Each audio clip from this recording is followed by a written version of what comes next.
Sponsor an orphan, and you'll help support a vulnerable child to have the education they've always dreamed of, so they can build a brighter future. You'll be feeding a hungry stomach and a hungry mind with knowledge that will last them a lifetime. That's the power of an education. Sponsor an orphan now with Islamic Relief.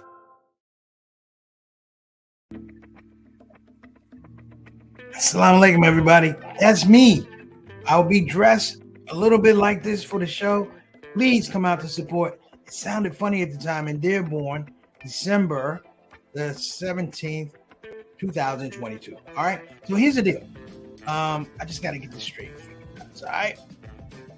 Because I can't keep bending this way. So look, this show is going to be amazing. I'm being brought there by my brother, Big Fresh, and everybody in the Hammertrack area. My main man, Ishmael, and his lovely queen. Rafiki's going to be there. This is going to be an amazing show. It's going to be intimate. It's going to be funny. Years ago, I did something called Love Supreme Anatomy of Gratitude, which was a true tribute to John Coltrane through comedy. Now we have this thing. We got so many things to talk about: the pandemic, the elections, Trump. Listen, brothers and sisters, this is the time. We're going to be doing a show. Yeah, it is. It's called It Sounded Funny at the Time, Dearborn, Michigan, December the 17th. Listen, I hope you guys attend. I'm looking forward to coming back to the Dearborn area and just being amongst my brothers and sisters. Come on out. $20 if you get your tickets early. $25 you get them late. And if you don't like Muslims, you don't get a ticket at all. Listen, see you there. I won't see you. No matter, because we're going to have an epic time. With your moms. It sounded funny at the time. Assalamu alaikum warahmatullahi wabarakatuh, everybody. This is your brother Preacher Moss, the host of the SOS, the ShOUT show, coming to you from Mary's dining room table here in Atlanta, Maryland. Hope everything's going well for you. Had a great day. You're at peace. I want to give some acknowledgments. So definitely want to send some du'as out to the Kitchen family on the loss of our beloved angel and Sister Lorraine Kitchen. Also, want to give a shout out. Birthday. This would have been my father's 79th birthday today, but I lost off it to bring him home, and I'm that man. So I just want to get those things out, and also want to give a shout out to Sister Nancy Mustafa, who lost her mother in Houston, Texas. Want to give them a shout out, as well as those who are dealing with something, whether it be health or just spirit. Well, just make sure that you have love and du'as from the ShOUT show, and from a very, very sincere place. I hope that you're doing better, and if it's not working out for you, that it will turn around for you. All right, great. So I definitely want to give a shout out to my Detroit family. Time is winding down. As you know, we've been broadcasting and supporting, and for lack of a better word, we've been advertising the It Sounded Funny at the Time. I'm working on new material and just some new concepts that I think people will enjoy and not just laugh at, but I also believe that these are some concepts that people will think about. Because I'm trying to move into a space where I'm giving you comedy, but it's useful comedy. So it allows you to facilitate some of the environment and the creation around you a little bit more, and understand people and understand yourself. So that's what I'm doing with It Sounded Funny at the Time, and I will be blessed with Tazeen and Brother Ishmael backing me up, inshallah. All right. And I want to give a shout out to my man Ben Blakeney in Northern Virginia. That brother is a soldier, a longtime advocate for the Kitchen family. And like I said, I just want to make sure I get that out. Okay. So listen, this story, it's not exactly what you think it sounds like. It starts out, let's talk about Deion Sanders. But I want to use the Deion Sanders as a bit of a case study for what actually happened. And you may be able to appreciate what he did. You may be able to appreciate where he's going for a number of reasons. There's a big hubbub as of late in terms of Deion Sanders taking a job at Colorado University, leaving Jackson State, traditionally historically black college and university, HBCU. But I think a lot of people have missed some of the nuance and why this is important, because it's not just him going from an HBCU, leaving the black folks, going to a traditional white college and dealing with white folks. It's not that at all. It has a lot to do with something that folks are not talking about. And when I say not talking about, what I mean, it has to do with folks who are not understanding the coursework that he's done to make this thing happen, to facilitate this particular change. It is something that we don't talk about, but we're going to talk about on the show. We touched on it maybe a couple years back, but what you saw Deion Sanders do was execute a bit of something called behavioral economics. Let me say what it is. Deion Sanders executed something that's called behavioral economics. Now, if you say I've never heard of that word preach, well, chances are you've been a subject or you've been victimized. You've been victimized by behavioral economics. It just didn't work in your favor. People put it upon you and it shaped in many ways the way you respond to economics, the way you spend your money, the way you see finance, all these type of things. So I'm going to use Brother Deion Sanders, and I'm going to give a little background just for you guys because this is a shout out show. I'm going to give you a little background, and if you have a pen and paper, I'm going to suggest you write these notes down because this is gold. Don't go anywhere. We'll be right back here on the shout out show. Thank you for coming through. We appreciate you.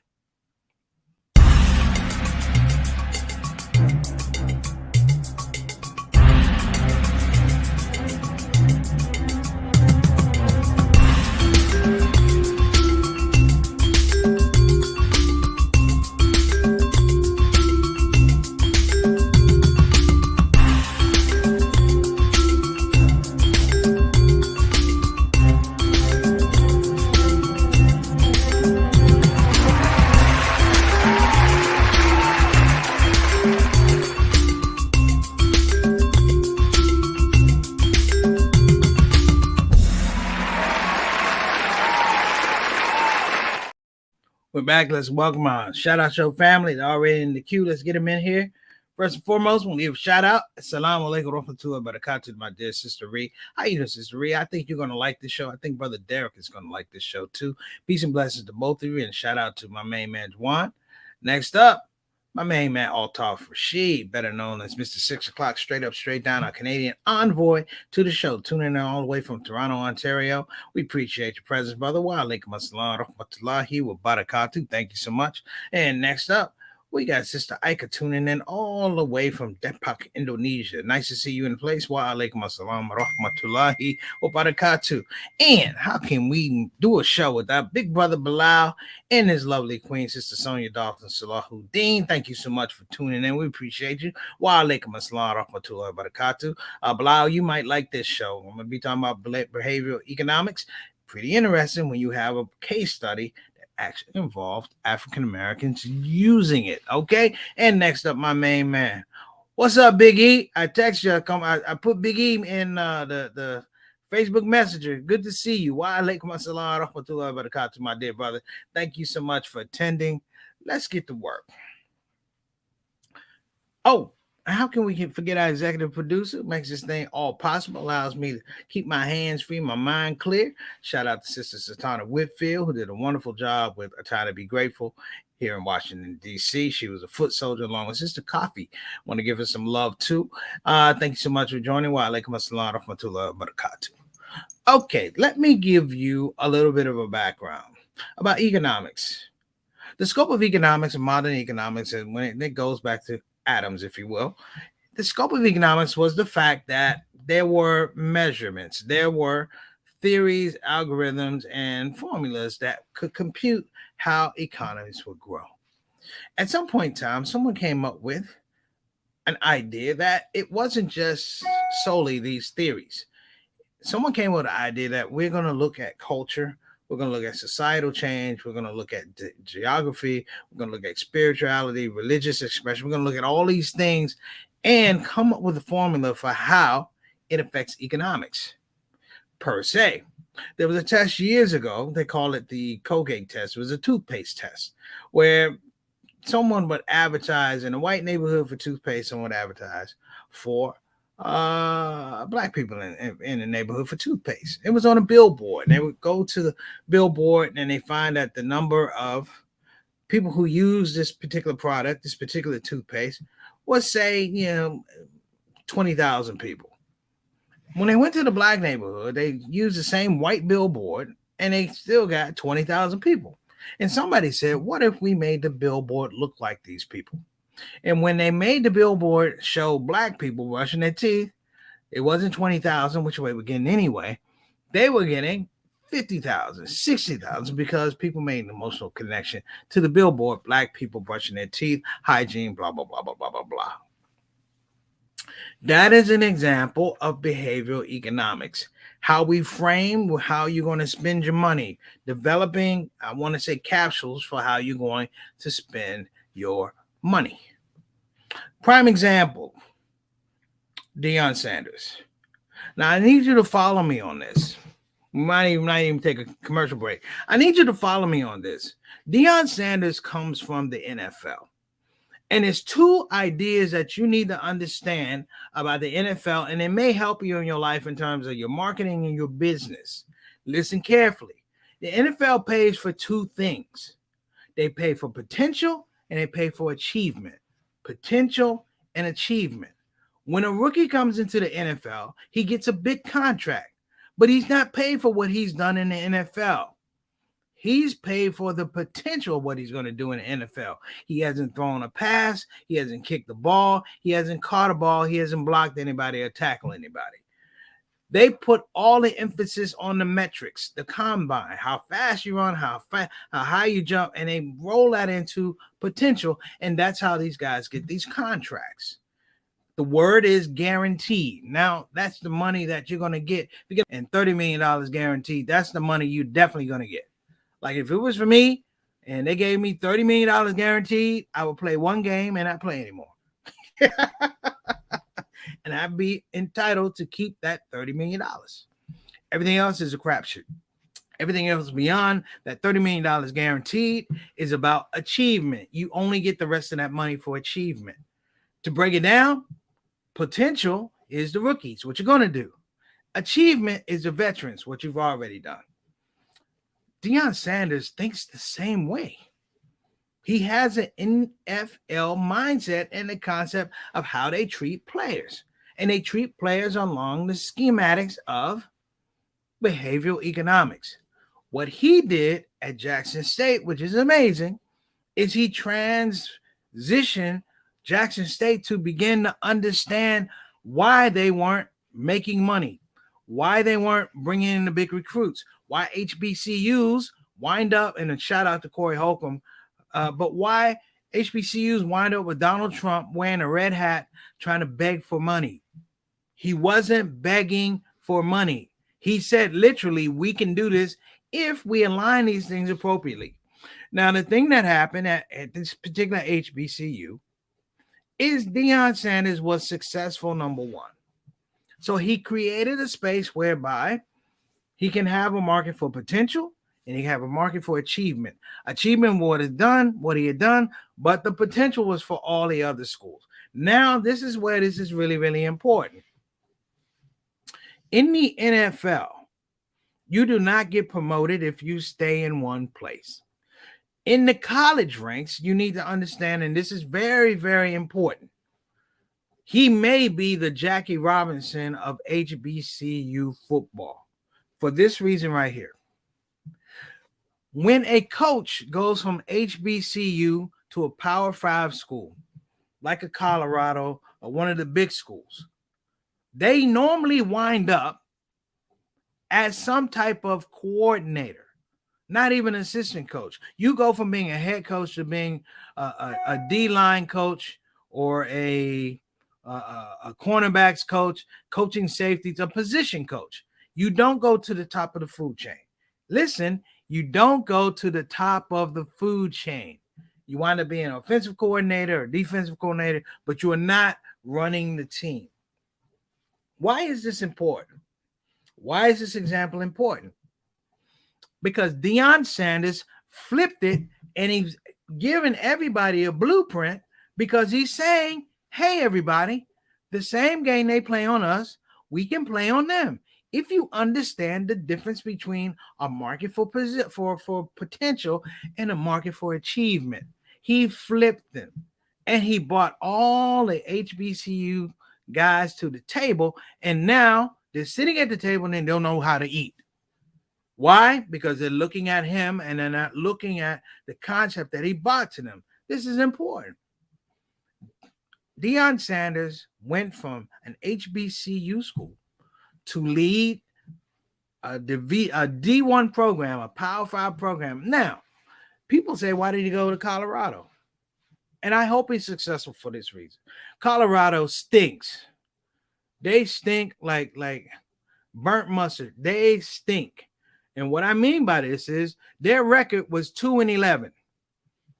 So people go, hey, Deion, why didn't you go to a school that had a better record? Da, da, da. Well, think about it. He now has 5 years to, one, achieve, but immediately he got them to buy in on potential. He flipped the thing of what happens to veterans, and he made himself a rookie, even though he was a veteran coach. He got them to put money into potential, and he bought all of his players with him. He's cracked the code for college football coaching for African-American coaches.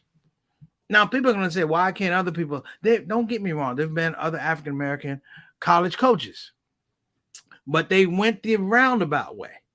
Herm Edwards, who I like, he was the coach of the Jets. He was the head coach for the Jets, blah, blah, blah. He wound up coaching at Arizona State University. But if you look at Herm Edwards, it took him 20-some years to get there. And he started out probably a scout, a statistician, and he went through the ranks. And he was somebody's assistant coach, and he was somebody's offensive coordinator, defensive. And this is the route. It's the long tail. But now Deion Sanders has figured out something, and he's sharing it to the world if we want to stop and listen. Because right now we have a lot of people who are upset because Deion did this, Deion did that. What Deion did was he changed the system. If you think about what I'm saying, it's about rewiring how we think. Rewiring how we think. Per se, I was saying to Sister Zatanna, how weird we act around one another when we actually have confidence, but we need other people to allow us to be confident. You know, some of Deion's sayings, dress good, feel good, play good, they pay good. And you can say, oh, that's stuff of the law, all this. No, think about it. When you buy a piece of clothing that you really like and you wear it out, imagine if we said, man, this suit is super dope fly. You yelled it out. Or you went to masjid and said, man, this thobe is killing it. And you yelled it out. And people will go, astaghfirullah. But here's the fact of the matter. When you bought the thobe and there was no one around, you bought it not because you didn't like it. You bought it because there was something about it that appealed to you. And what happens is we get in front of other people and we need these people to somehow tell us what we already know. Oh, that's nice. You already knew it was nice. Oh, that's a nice color. You already knew it was a nice color. In history, the people who suffered the most, who knew the most, suffered the most, were the most intelligent, and had the most violence extracted against them. Acted against them. It was actually free slaves. Free slaves were the holders of this whole idea of behavioral economics. Why? Because they were property and they watched people scheme what their existence was going to be. Hear what I'm saying? They were intelligent. They weren't just slaves. They were intellectual thinkers. They were critical thinkers. And people hated them because they looked at it and they figured out business. They looked at it and they figured out culture. They did not have money. They didn't have government funding. They didn't have education, but they figured out somehow, someplace that we're going to build this civilization, this foundation, and it's going to grow. Well, people, doggone it. You got something in your face right now, and you better watch it because it may not happen for a very, very, very long time. We'll be back to talk more about this, talking about Deion Sanders and behavioral economics here on the ShOUT Show. Don't you move.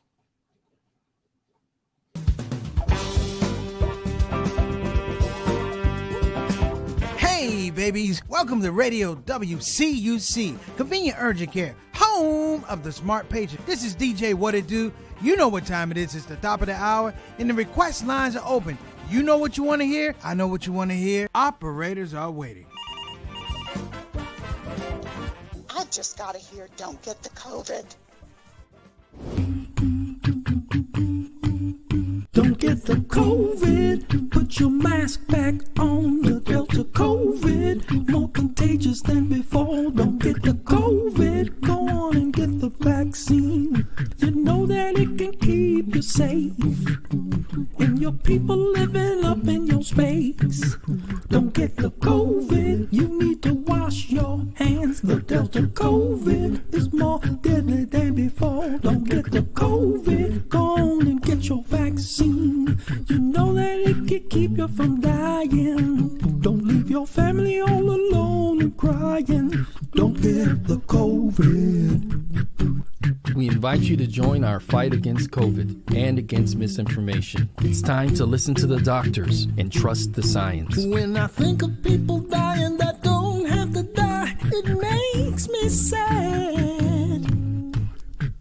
Now's the time to be sober.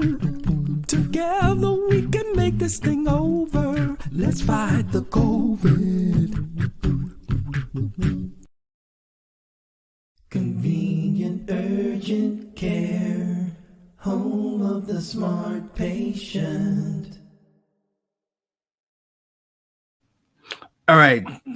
Welcome back, everybody. To continue this conversation about really talking about Deion Sanders, I think it's really important for people to understand Deion Sanders wasn't the first one, but he was the one who did it in a very, very large capacity where it didn't involve traditional white financing, traditional white power structure. He did it with what seemed to be, at the time, an inferior league. That's right. Historically, black colleges and universities are seen as an inferior league that locked out of big tournament money, big bowl money. They're not part of Division I in some regards, and it's a painful fact. But Deion Sanders did a little bit more than build the field or fix the field. He gave part of his salary back, but I say this because that's part of the genius.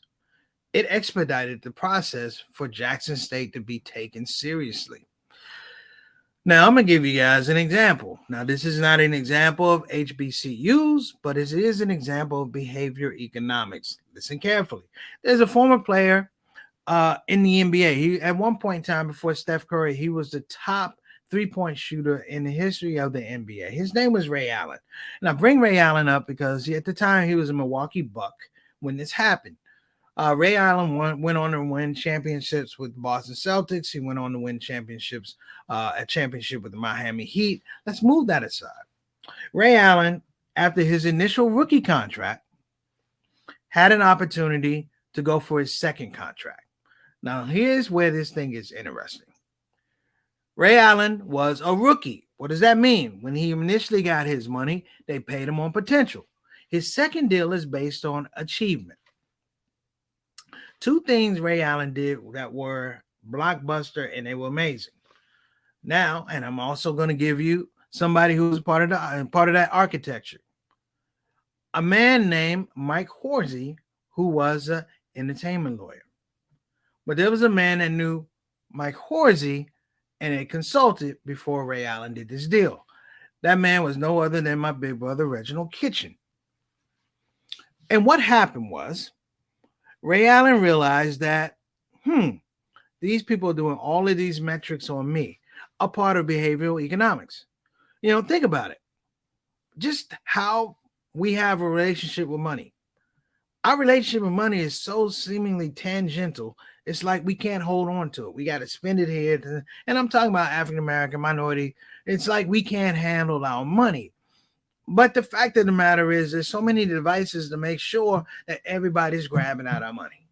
So if you cash a check, you don't have a bank account, you know, they'll cash your check at the liquor store, but it's going to cost you $2.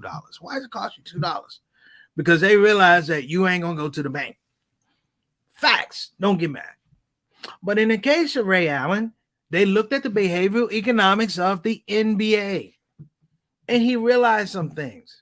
That the NBA, just like your local realtor down the street, when they're trying to assess your value, particularly in terms of achievement, They will match you up or do a comp with somebody who's achieved something more, less, or exactly like you.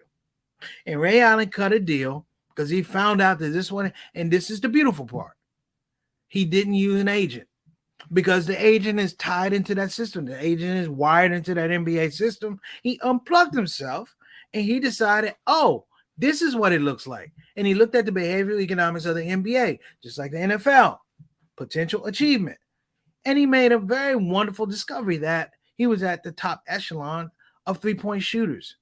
And what happened was they had to pay him a max. And the beautiful part was he didn't have to pay 3 to 5% to his agent. He only had to pay his lawyer, if you will, hourly, so he doesn't get a percent. And he managed to keep all the money himself. Why is this important? It's important because each one of us have the capability to employ behavioral economics. If you ever want to have fun, go back and look at some of the scope that we did with Allah Made Me Funny. It was behavioral economics. Why? Because I knew that Hollywood would treat a project about Muslims like this. They wouldn't want it unless they can control it. Meaning that they would go out and pick the Muslims that they like and present them to you. And present them in a way with how somehow they believe and they know that emotionally when you see Muslims, you're not worried about whether they're connected to the community. You're not worried about what comes out of their mouth. You're not worried whether they're connected to their faith. You're not worried about even if they practice at all. They know I'm just going to put them in front of Muslims and we're going to pay money to continue to see these people who have nothing to do with our core values. So when I did Allah Made Me Funny, I didn't consult those people. I consulted the people that I was going to be performing in front of, and I made sure that I was clear on their core values. In a good way, Allah subhanahu wa ta'ala blessed me to understand core values and craft something that had, yes, a component for behavior economics, but it was positive. It wasn't exploitive. Every one of you watching this show has the exact same thing. I'm a creative. Being a creative allows me to do this a lot. It allows me, of course, to be successful and fail, but it's a different type of failure because it's a learning failure. And everything I try to do in terms of concepts are built upon the fact that if it's successful, it becomes a learning organization that I can share with other people. I'm going to insist, everybody, that you look up this whole aspect of behavioral economics and begin to see where it plugs in. And if you find that it's negative, you now have the infrastructure to unplug yourself, much the same as Deion Sanders did. Deion had a charter school, and the charter school failed. It had a lot of problems. I think it just had to do with the fact that charter schools weren't his thing. Education is a different type of potential. Education is a different type of achievement.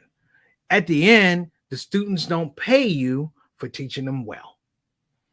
So he moved on and he did football. And understanding football brought a whole understanding of what this machination of professional sports was. Because what he did was he brought professional sports to Jackson State. And bringing professional sports to the HBCU, it framed all of a sudden what their financial opportunities could be as opposed to what they are. Myself, I am a full advocate of this. Believe me, if you can, just like the Matrix, unplug yourself from the Matrix and start thinking differently. Whether Deion Sanders is successful in 5 years at Colorado University, it doesn't matter. Well, it does matter. I want him to be successful. But think about this. And I'm going to let you go. If he's not successful, he has 5 years on a contract to not be successful. His money is fully guaranteed unless they fire him for cause. And the thing is, if he is successful, guess what happens? If he is a winner at Colorado University, guess what happens? The whole thing starts over again, and another set of people with more money, with more opportunity to come to him, and they're going to pay him on potential based off of his achievement. Got to knock it out, people.